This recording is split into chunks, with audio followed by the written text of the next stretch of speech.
Okay. Welcome everybody. It's 6 p.m. I'll call this meeting to order. If you please stand with me and repeat the Pledge of Allegiance.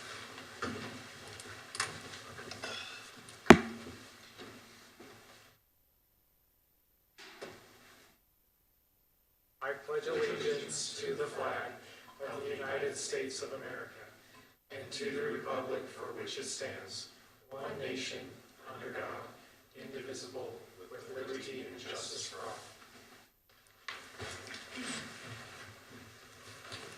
You know, I don't know that I've ever actually mentioned this here, but if anybody ever wonders when I decide to start, it's when Paul turns around.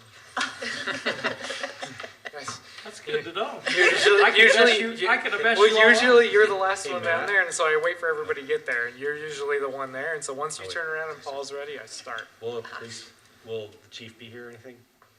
I don't know that I don't think he'll be here this I just think we should always invite at least a member to sit in the back. Just because sometimes you never know when someone will show up. It's true. Good point. That is true. I'll keep my eyes open. Rory, would you call roll, please? Yes, Councilmember Glover. Here. Billings. Here. Gettle. Here. Brown. Here. And Robinson. Here. Okay, thank you. All right, move into public comments. If any person is wishing to comment on any item not otherwise scheduled for a public hearing tonight, they may step forward to the microphone at this time and state their name for the record. Do we have any public comments? Okay. Seeing none, we'll move on to our only action item of the night, consideration of ordinance number 2024-002, establishing temporary land use regulations for commercial parking lots, parking structures, and private parking lots under Midvale Municipal Code, section 1723 and 17216. All right, doesn't say on here who's presenting, so we're going to hear from Adam.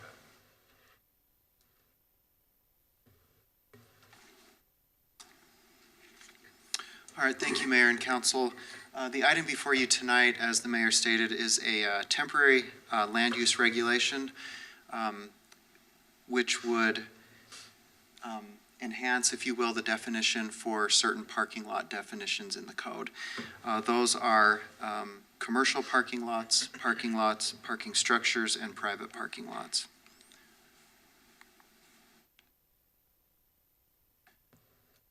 So what we're looking at is to add a sentence to each of those definitions, which would state, as you see on the screen, that a vehicle may not be parked in any of those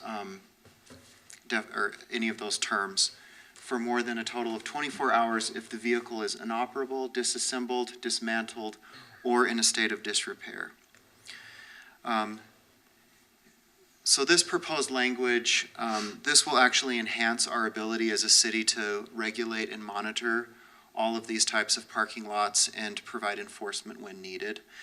We see this as a benefit citywide.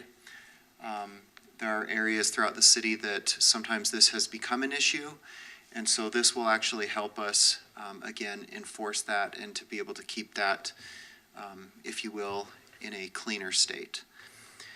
If approved tonight, the temporary land use regulation would be in effect for 180 days or until the council formally adopts an ordinance amending these definitions.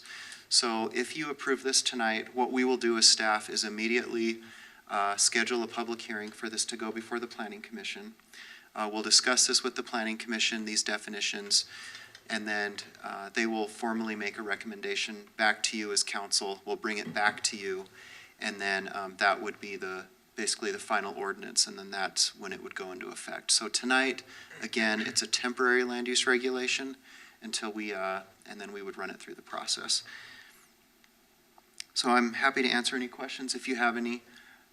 If you choose to approve this, here's a recommended motion, also in your staff report. I can bring this back up, but for discussion, I will leave this up if that's all right. Do we know, do other cities have similar ones, Garrett? Is this common in Salt Lake County? In my research, I didn't specifically look to other cities. Just in general, I mean, I'm sure you can think of communities from the top of your head in which you've probably never seen this. So whether it's handled by a zoning regulation or a code enforcement regulation or something along those lines,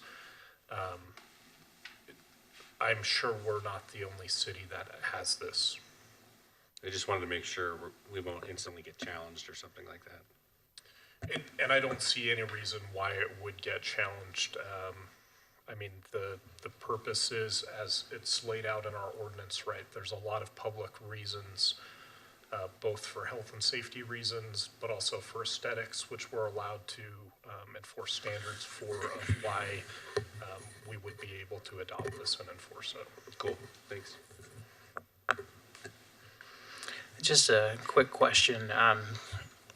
How does this not severely impact businesses who repair automobiles today? I don't believe this would severely impact those businesses. Many of them already have designated areas outside that they can store vehicles in that are inoperable. The code is not changing in that regard. Really what we're trying to do is really just enforce and enhance that allowable provision for outdoor storage. And again, the businesses can continue what they're doing. Again, just trying to focus any inoperable vehicles into those allowable outdoor storage areas. It can't be applied retroactively, right? No. So it's only for a new business or something like that. And I believe, I don't know that it can be applied retroactively, but if it's in effect, then let's say there's not even a vehicle repair business, but let's say there's like one of the, maybe even just a motel or something that has a bunch of inoperable vehicles on the parking lot. Well, that allows us to go in and get that cleaned up. In an existing one? Yes. Okay. So people, because this is a zoning ordinance, they would be grandfathered in under the existing code before this. Specifically with things like vehicle repair, storage is already limited to when that storage is fully and adequately screened. That's in the definition of vehicle storage. This will just have more of a citywide impact where we have had some, like Adam was saying, motels in which accumulate vehicles moving forward, or if they ever redevelop. This addresses those concerns and those issues, as well as some of the areas that we've had code enforcement complaints, whether it's along the corridor, State Street, even near Fort Union. Does it apply to, like UDOT or UTA? There's that park and ride, right? Oh, dang it. No, so The one across from McDonald's. state and federal property are exempt from zoning regulations.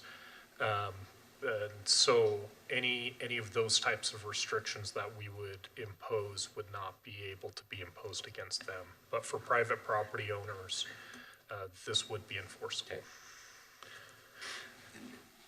Even with that said, if there's an issue, or if there becomes an issue on, state land, whether it's UDOT or UTA, we can still, and we will still reach out to them and let them know there's an issue. So it's not that we would just ignore it, we just can't enforce it like we would other areas. But we would definitely reach out and say, hey, please get on this. This is an issue that we are noticing. So. I have one more question procedurally. Depending on the vote tonight, so say it's 5-0, 4-1 or whatever, why would we then need to go to the Planning Commission to recommend to us what we've either unanimously or by majority vote have already approved? Because this is a temporary regulation, and so, again, it will expire in 180 days, or it will expire upon the adoption of a formal ordinance. So this, again, this just lays the groundwork that we can move forward. We realize that this is needed, and that's why it's coming before us now, and then, again, we will take it to the Planning Commission.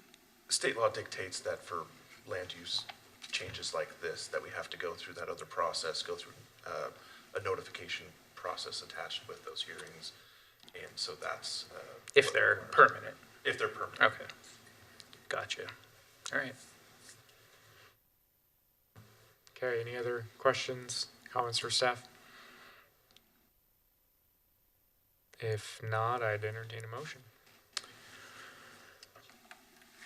Mayor, I move that we approve ordinance number 2024-002, establishing temporary land use regulations for commercial parking lots, parking structures, and private parking lots under Midvale Municipal Code, sections 17-2-3 and 17-2-16. Second. We have a motion and a second. Any further discussion? Rory, would you call roll, please? Yes. Councilmember Billings. Yes. Glover. Aye. Robinson. Aye. Brown. Yes. And Gettle. Yes. Okay, that passes. Thank you. Is there a motion to adjourn? Motion